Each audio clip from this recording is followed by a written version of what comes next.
Hello friends, देखिए PY की series में हम लोग मॉडर्न फिजिक्स कर रहे हैं। तो ये दूसरा वीडियो है। पहला वीडियो तो पार्टिकल नेचर ऑफ वेव था, जहाँ पे हम लोगों ने क्वेश्चन किया था black body radiation, photo electric effect और कॉम्पटन इफेक्ट पे। अब इसमें हम लोग डी ब्रॉगली प्रिंसिपल और अनसर्टेनिटी प्रिंसिपल ये सब पे क्वेश्चन करेंगे। Wave nature of particle topic का नाम है। ठीक है, तो 2005 से लेकर 22 तक जितने भी क्वेश्चन आए हैं वो सारा हम लोग किया जाएगा। ठीक है, इस चैप्टर में। So before I begin this, let me introduce myself. I am Vishal Devarshi and I have been teaching physics for last 20 years and for IIT JAM since 2005 when the first IIT JAM exam was conducted. ठीक है, तो let's begin this topic. Exam काफ़ी पास आ गया है, 12 फरवरी को exam है, तो इसलिए प्रीवियस पेपर काफ़ी इंपॉर्टेंट हो जाता है। तो इसके सारे क्वेश्चन करना है आपको। एमसीक्यूज़ में देखिए 4 में से एक ऑप्शन करेक्ट होता है, बाकी सब गलत होते हैं। तो एक ऑप्शन अगर सही दिख जाए तो बाकी ऑप्शन देखने का ऐसे ज़रूरत नहीं है। देखिए 2006 में क्वेश्चन आया है। ये क्वेश्चन देखो क्या बोल रहा है। A neutron of mass is moving inside nucleus, assuming nucleus to be cubical box of size 10⁻14 metre. अच्छा ठीक है, estimate the energy of neutron। देखिए पहले तो हम अनसर्टेनिटी इन डेल्टा पी निकालते हैं। Uncertainty in position is minimum value can be h cross by 2। minimum value of this product will be h cross by 2। तो अप्रोक्सीमेट में हम लोग को काम करना है इसमें। तो h cross is given to you 10⁻34/2 और डेल्टा आर का वैल्यू क्या आ जाएगा, वही साइज ऑफ क्यूबिकल बॉक्स। उससे ज़्यादा तो नहीं हो सकता ना, अनसर्टेनिटी तो नहीं हो सकता है। क्यूबिकल बॉक्स ऑफ साइज 10⁻14, तो पोजीशन का जो नॉलेज है हम लोग का, उसमें इतना से ज़्यादा अनसर्टेनिटी तो नहीं हो सकता है। So delta P would be what,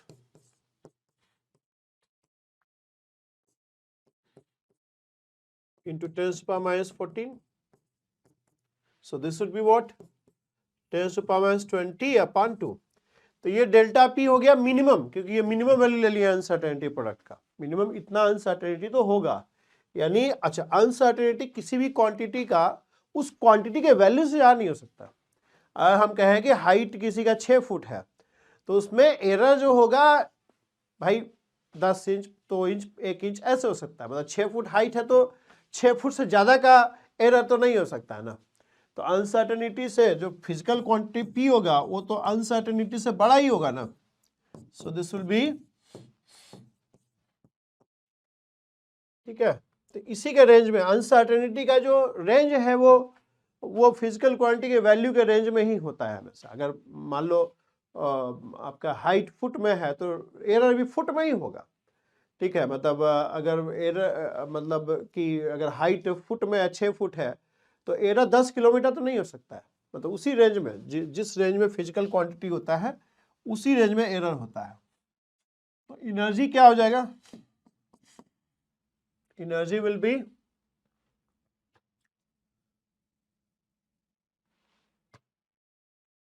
estimate of energy. अच्छा ठीक है, एमईवीज में बात कर रहा है तो न्यूट्रॉन का एनर्जी जो है देखिए 940 रेस्ट मास एनर्जी 940 MeV होता है।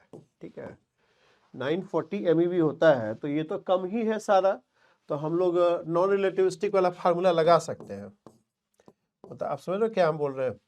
अगर ये वैल्यूज से 800 MeV या 500 MeV इस टाइप का होता ना, तो उस केस में ये फार्मूला नहीं लगता, उस केस में आपका ये फार्मूला लगता।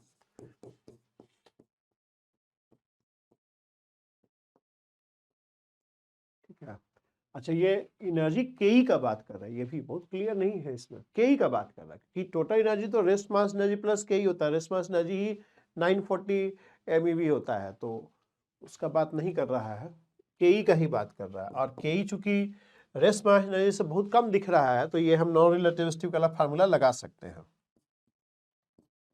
ये हो जाएगा 10⁻⁻40 और 2 2 4 8 और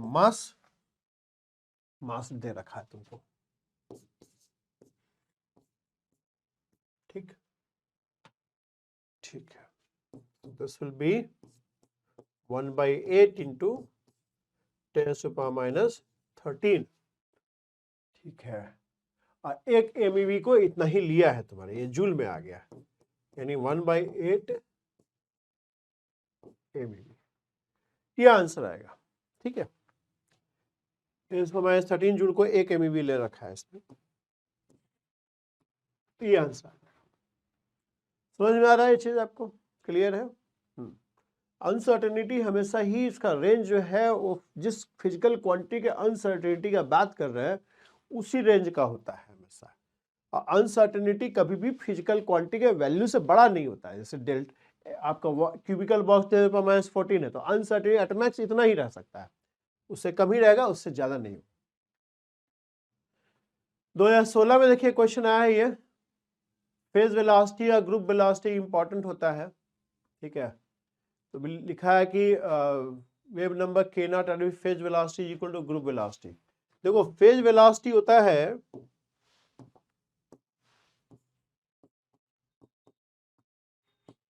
ओमेगा बाई के। ठीक है, तो ओमेगा कितना है?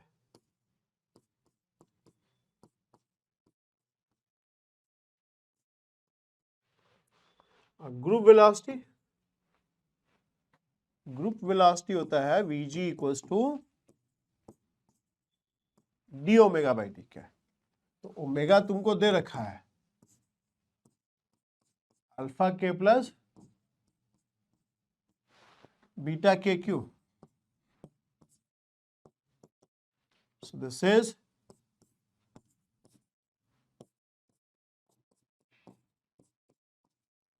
ये हो जाएगा अल्फा प्लस ये, दिस इज योर वीजी। अब बोल रहा है कि के का क्या वैल्यू होगा कि ये वीजी जो है वीपी के बराबर हो जाएगा, ऐसा बोल रहा है।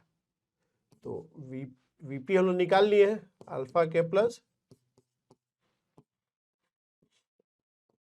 ठीक है, ये कितना आ जाएगा? ये आ जाएगा alpha k plus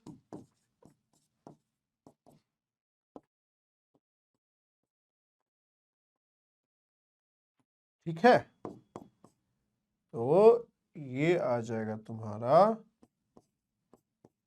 beta K cube, यानी दिस इज के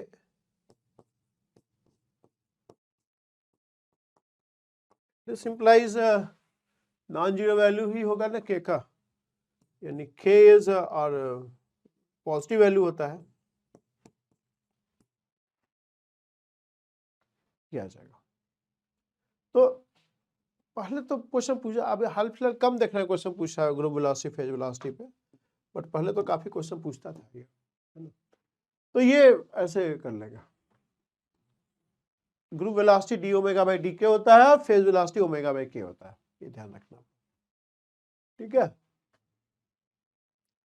अच्छा फिर पूछा है the particle at rest m0 is moving uniformly in a straight line with relativistic velocity beta c is the speed of light, beta is less than 1, of course phase velocity और de Broglie wave associated with particle is। देखिए de Broglie wave का phase velocity और group velocity में relation है, phase velocity into group velocity is c square, समझ रहे हैं। और आपको ग्रुप वेलोसिटी दे रखा है, जो एक्चुअल वेलोसिटी पार्टिकल का होता है वो ग्रुप वेलोसिटी ही होता है। तो फेज वेलोसिटी जो हो जाएगा ये हो जाएगा c बाई बीटा,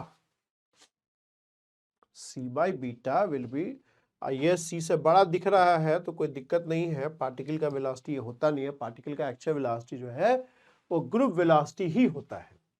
ठीक है, इसलिए कोई घबराने वाला बात नहीं है, there is no violation of relativity over here.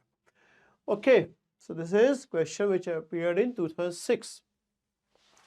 आगे चलते हैं, अभी तो सब इजी इजी क्वेश्चन आ रहा है, कोई डिफिकल्ट क्वेश्चन मिला नहीं है। न्यूक्लियस ये साइज का है, पता है हम लोग को। कंसिडर साइज दिस, कंसिडर यहाँ पे कुछ मतलब कुछ इशू है, मीटर होना चाहिए, इन नहीं है, मीटर है, ये मीटर होना चाहिए। Consider electron bound within nucleus. The estimated energy is of the order of, देखो अनसर्टेनिटी प्रिंसिपल लगा लो,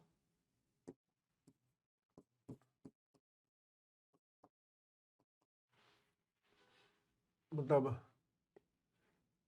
एस्टिमेशन करना है तो in the range of h cross ऐसे है ना, और डेल्टा P डेल्टा R आपका 10⁻⁻15 है, और h क्रॉस 10⁻34 हो गया।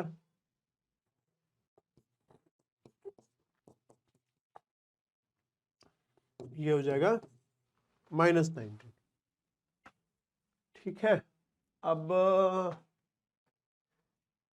एनर्जी ऑफ MEVs में है ना, सो P would be greater than this, तो Ke कितना हो जाएगा?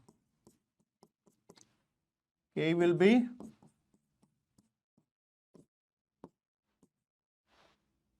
so that will be 10⁻⁻38 upon mass is how much? -31. So this would be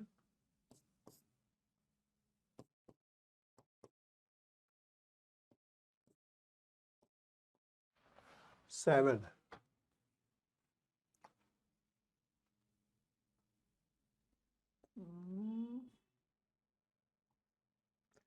अच्छा, एक चीज समझो कि इलेक्ट्रॉन का जो रेस्ट मास एनर्जी होता है, और ये सारे एनर्जी रेस्ट मास एनर्जी से ऊपर है, तो ये फार्मूला लगाना उचित नहीं है। आप फार्मूला लगाओ ये वाला, E² is P² C² and m0² C4। तो ये हो जाएगा 10⁻⁻19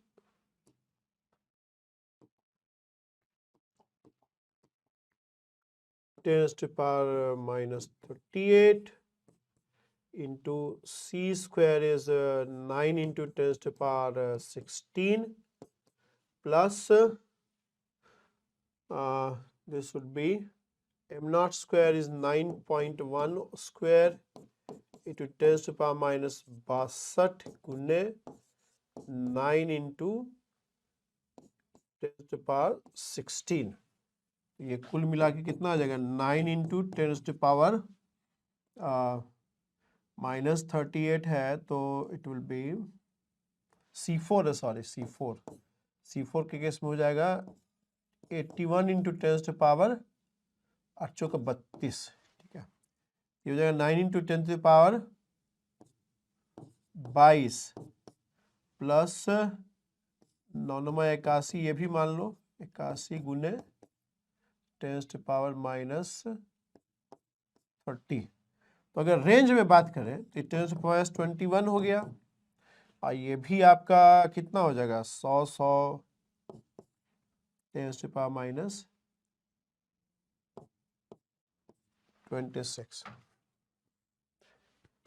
यानी रेस्ट मास एनर्जी कम है। ठीक है, मतलब कहने का मतलब ये है कि मतलब ये वाला वैल्यू बहुत कम है। ठीक है, तो हम कह सकते हैं कि एनर्जी जो हो जाएगा स्क्वायर रूट ऑफ दिस हो जाएगा, यानी 3 into 10⁻11 हो जाएगा। ठीक है, और इतना में भागा दे देंगे 1.6 into 10⁻13, तो MEV में आ जाएगा एनर्जी, यानी करीब 100 MEV है ना, करीब 100 MEV आंसर आ रहा है तुम्हारा। ठीक है, इतना जूल 1 MEV में होता है, तो भागा कर देंगे तो MEV में आ जाएगा, ये जूल में था। ठीक है, ठीक है, रेंज में बात कर रहा है, एक्चुअल कैलकुलेशन करने की जरूरत नहीं, एस्टिमेशन का बात कर रहा है ना। ये भी एक्चुअल में आंसर तो दिया नहीं है तुमको, ठीक है, और ये मत अप्लाई करना, ये गलत हो जाएगा, समझ रहे हो ना। ये क्योंकि जो तुम्हारा, अगर सिंपल ध्यान रखिए, नॉन रिलेटिविस्टिक एक्सप्रेशन वही अप्लाई करना है जहां एनर्जी जो है रेस्ट मास एनर्जी से बहुत कम है। जैसे ही एनर्जी रेस्ट मास एनर्जी के आसपास हुआ है, उससे बड़ा हुआ है, उससे हल्का सा छोटा हुआ है, आपको ये फार्मूला एनर्जी का अप्लाई करना है, ठीक है, ये ध्यान में रखना है आपको, ठीक। नॉन रिलेटिविस्टिक एक्सप्रेशन फिर यूज नहीं होगा। Okay, so this question appeared in C 2015। Okay, ये देखिए, कंसिडर इलेक्ट्रॉन एंड फोटोन, ठीक है, having energy 10 electron volt. 10 electron volt देखो, ठीक है, मतलब इलेक्ट्रॉन का रेस्ट मास एनर्जी 0.51 MeV होता है, मतलब 510 इलेक्ट्रॉन वोल्ट। तो यहाँ पे अप्लाई हो सकता है non relativistic expression. Lambda and P represent wavelength and momentum, ठीक है, तो लैम्डा का कंपैरिजन बोल रहा है और पी का कंपैरिजन बोल रहा है। तो फोटोन का जो लैम्डा हो जाएगा वो क्या हो जाएगा, SC/E, E इज SC/λ, ठीक है, तो लैम्डा फोटोन तो यही एक्सप्रेशन हो जाएगा ना, and E is 10 electron volt, और लैम्डा ऑफ प्रोटॉन क्या हो जाएगा, लैम्डा, सॉरी इलेक्ट्रॉन बोला है, lambda of electron is H/mv, and H/mv is basically 2me, right? 2me. H/p is under 2me, मतलब एक्सप्रेशन यूज कर सकते हैं हम लोग वो नॉन रिलेटिविस्टिक वाला। Your 10 electron volt is very small compare to rest mass, तो आपका lambda pH by lambda electron would be what, SC/E and H upon 2me. So this is nothing but, this is C upon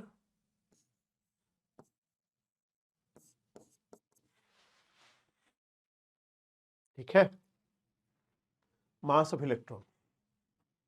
value निकाल के देख लेते हैं, 10⁻8 और मास हो गया 9.1 इंटू 10⁻−31 और एनर्जी हो गया 10 इलेक्ट्रॉन वोल्ट, मतलब 1.6 इंटू 10⁻−19, यानी ये करीब करीब वैल्यू आ जाएगा 10⁸, और ये वाला अगर बाहर करें हम तो ये 12, मतलब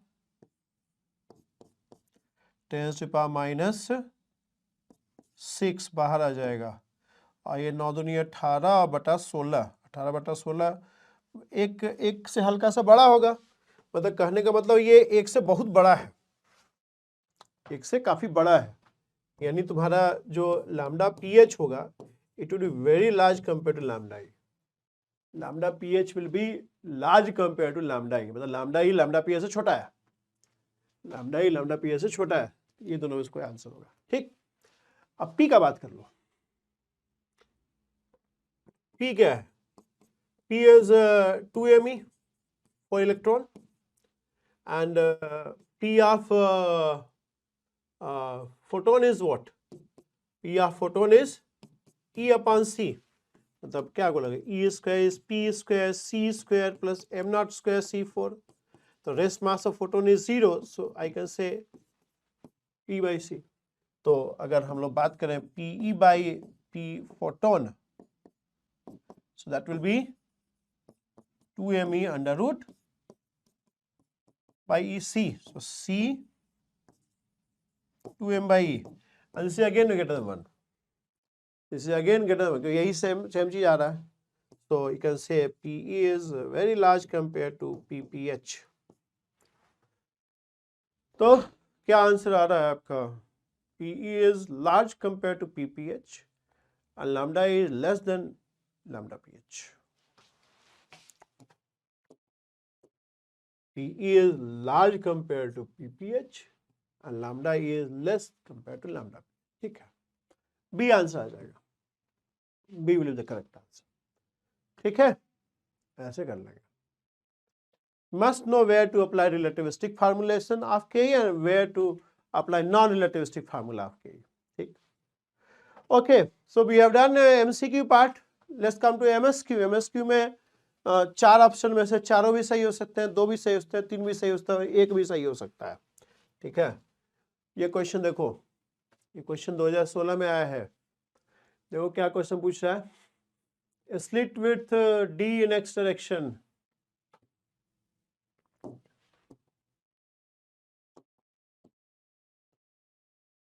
ये स्लिट जो है ना एक्स डायरेक्शन में, एक्स इसको लिया है और मोशन वाई डायरेक्शन में। ठीक है, तो ये जो विड्थ है तुम्हारा डी है, तो ये लेकिन एक्स डायरेक्शन है, फोटोन का मूवमेंट वाई डायरेक्शन में। ठीक, if the beam of electron is accelerated in y direction with a potential difference this, potential difference में uncertainty है, तो के में भी अनसर्टेनिटी आ जाएगा, मोमेंटम में भी अनसर्टेनिटी आ जाएगा। समझ रहे आप, पोटेंशियल डिफरेंस में ही अनसर्टेनिटी एरर है।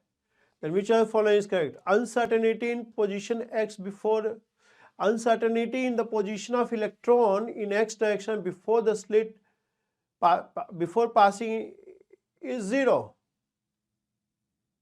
है। मोमेंटम में तो है ना डेल्टा एक्स, डी अनसर्टेनिटी है, डी अनसर्टेनिटी है, तो ये तो गलत है,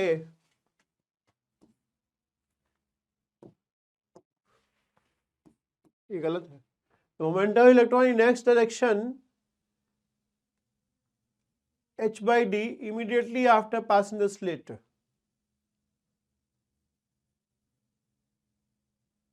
हाँ ठीक है, d is uncertainty, d is delta x, so momentum will be h upon delta x। ठीक है,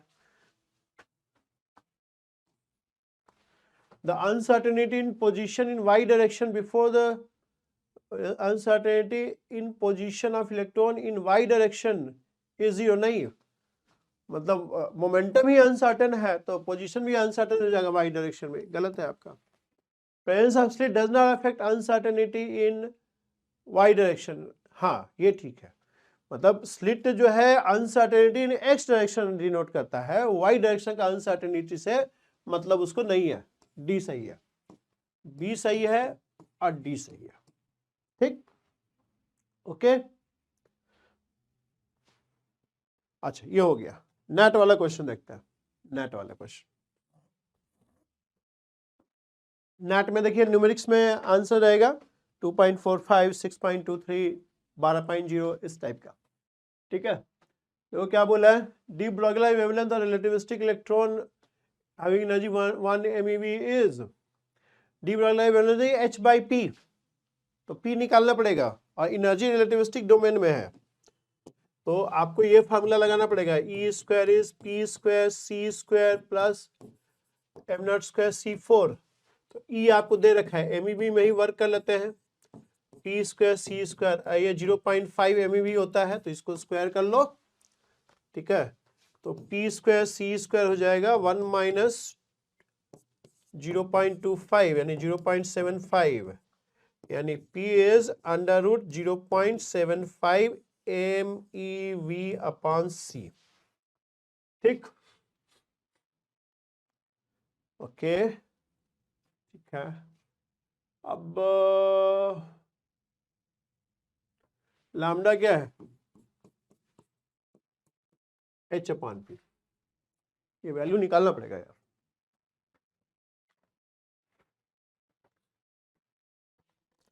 अंडर रूट 0.75, ये आता है 0.866 गुने 1.6 इंटू 13 बटा c। ठीक है, ये वैल्यू आ जाएगा तुम्हारा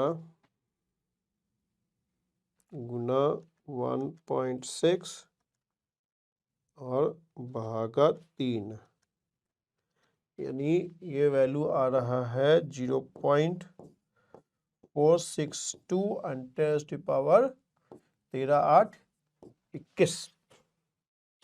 ठीक, तो यहाँ आ जाएगा तुम्हारा 6.63 10 टू पावर 34, और भी ऐसा यूनिट में है 0.462।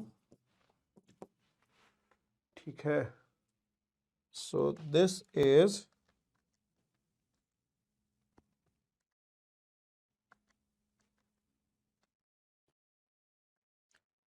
so it is 14.35 into 10 to power minus 13, यानी 1.435 इंटू 10 टू पावर माइनस 12। इसी में पूछ रहा है तुमसे। ठीक है, कैलकुलेटर भी रखे रहते हैं, उसका अगला क्वेश्चन में भी आ जाए कैलकुलेटर। 1.435। ओके, ठीक है। ये देखिए, for a proton to capture electron and form neutron and neutrino, the electron must have minimum energy. For such an electron, the de Broglie wavelength is। देखिए, प्रोटॉन जब इलेक्ट्रॉन कैप्चर करता है, के cell का इलेक्ट्रॉन कई बार capture कर लेता है, gives you neutron plus neutrino. ठीक है, तो न्यूट्रॉन मासलेस है, तो हमें देखिए क्या है कि प्रोटॉन का जो रेस्ट मास एनर्जी है वो 938 MeV होता है, इसका करीब 940 MeV होता है।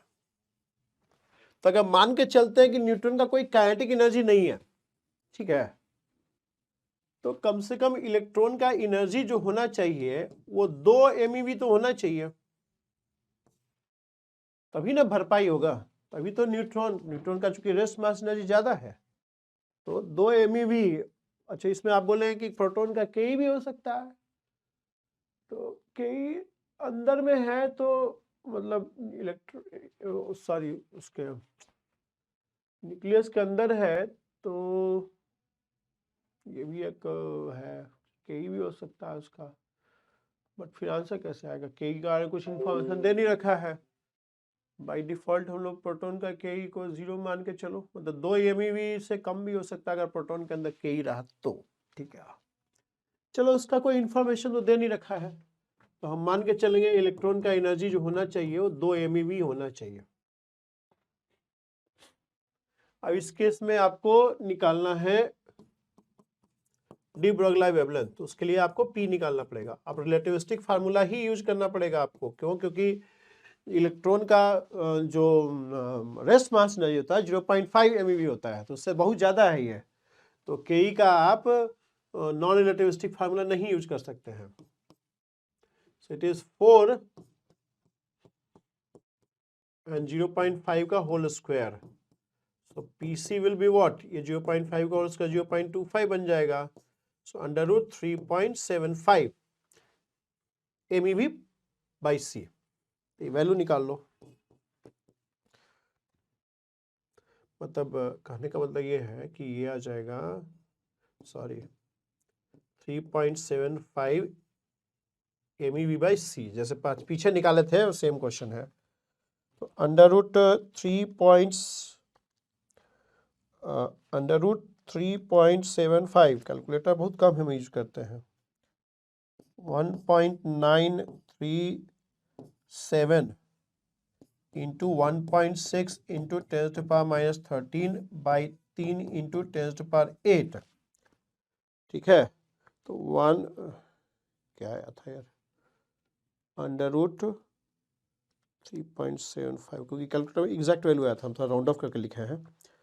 ठीक है, इंटू 1.6 गुना कर दिया, अब भागा दे देना है 3 से, तो ये आ जाएगा 1.032 इंटू 10 टू पावर माइनस 21। अच्छा, अब लैम्डा क्या है, h बाई पी, तुम्हारा है 6.63 इंटू 10 टू पावर माइनस 34। अब P जो तुम्हारा हो गया 1.032 इंटू 10 टू पावर माइनस 21 हो गया। ठीक है, तो 6.63 भागा 1.032, तो ये आ जाएगा 6.463 into 10 to power minus 13 metre. Picometre में बोला है, तो पिकोमीटर में हो जाएगा 0.6463 पिकोमीटर, 0.6463 पिकोमीटर है। बाकी कैलकुलेशन थोड़ा चेक कर लीजिएगा, कैलकुलेशन थोड़ा सा चेक कर लेना है आपको, ठीक है।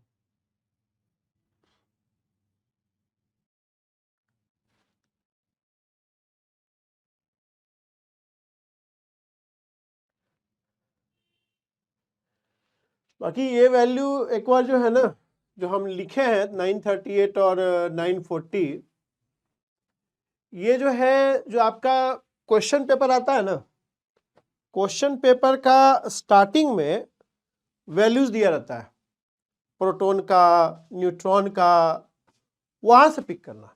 ये हम रफली ले लिए हैं, क्योंकि अगर ये चेंज हुआ तो आंसर बदल जाएगा।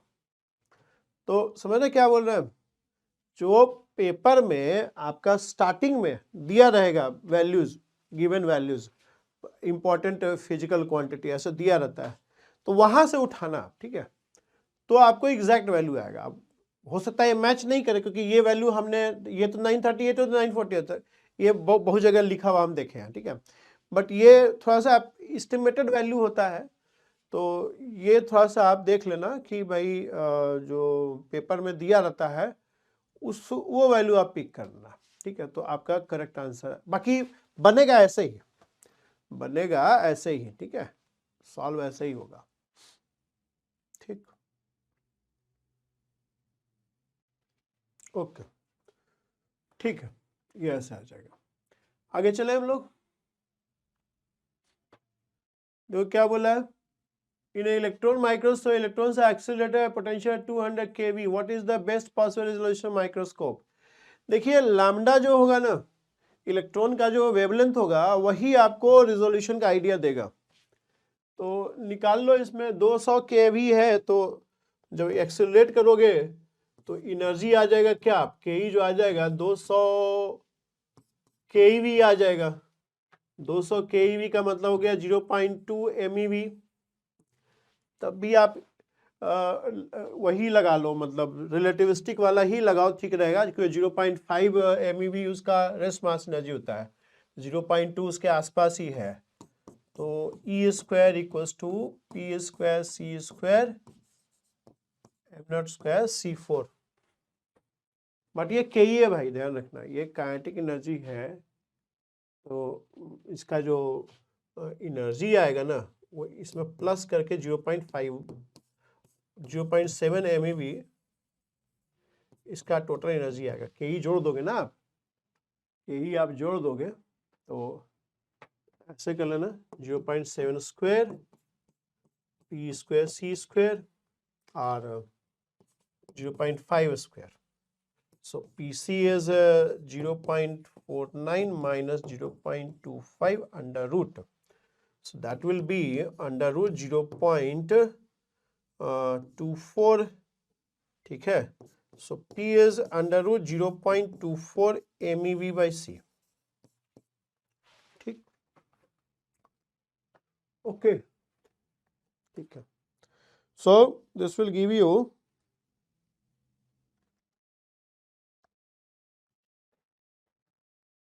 roughly 0.49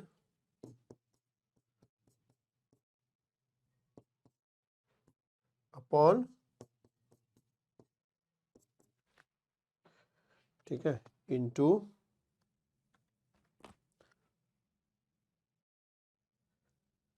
भागा,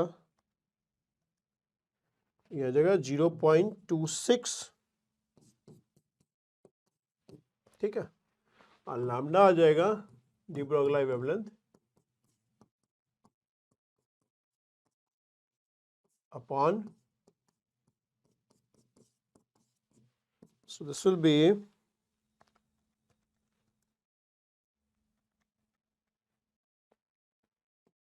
2.55 this.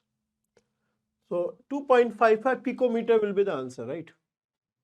2.55 picometre best possible resolution यही रहेगा, लैम्डा के रेंज में ही होता है, जो रेजोल्यूशन है लैम्डा के रेंज में ही रहेगा, ठीक है।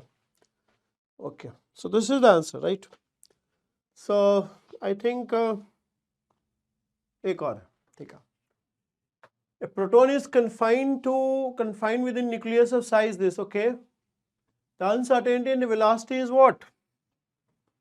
Uncertainty in position is 10 raised to power minus 13 centimetre, मतलब 10 raised to power minus 15 metre, right. तो वेलोसिटी डेल्टा पी क्या हो जाएगा? Delta p will be h cross by delta x, h cross by 2 you can say. तो 6.63 into 10 to power minus 34 twice and 2 pi हो जाएगा 6.28 h upon 2 pi I 10 to power minus 15. So आपके चक्कर में हम कैलकुलेटर भी सीख ही जाएंगे चलाना। भागा 6.28 भागा 2, ये आ जा रहा है 0.528 into 10 to power minus 19 delta p, and p must be greater than this, ठीक है। तो आपका uncertainty in velocity will be delta p upon m, 0.528 10 to power minus 19। अब मास क्या है? 1.672 इंटू 10 to power, अच्छा प्रोटॉन का बात कर रहा है, ये गलत लिखा हुआ है यार, 72 नहीं होता है, 27 होता है। 72 तो बहुत कम हो जाएगा, -27। अच्छा हमको लगा इलेक्ट्रॉन है। 0.528 भागा 1.672, 0.315 कितना आ जाएगा? 8, ठीक ठीक है, 0. ठीक है। Okay, so check the calculations. तरीका यही रहेगा, फिजिक्स पार्ट में कोई एरर नहीं रहेगा। कैलकुलेशन में आई मे मिस बाई 2 और इंटू 2 और something like that, so just check it out, ठीक है। फिजिक्स पार्ट में यू कैन बी अश्योर्ड कि there won't be any mistake, ठीक है। Okay, so we finish over here, thank you very much. Next chapter जो होगा it will be either I will go with H atom और postulate of quantum mechanics, ठीक है। Postulate of quantum mechanics या H atom, दोनों में से कोई एक चीज करेंगे, ठीक है। Not decided, so we finish it over here. Thank you very much, and if you are liking the videos you can subscribe to my channel, YouTube channel, that is Trajectory Education. You can also download the app T with the Learning app. Okay, thank you very much.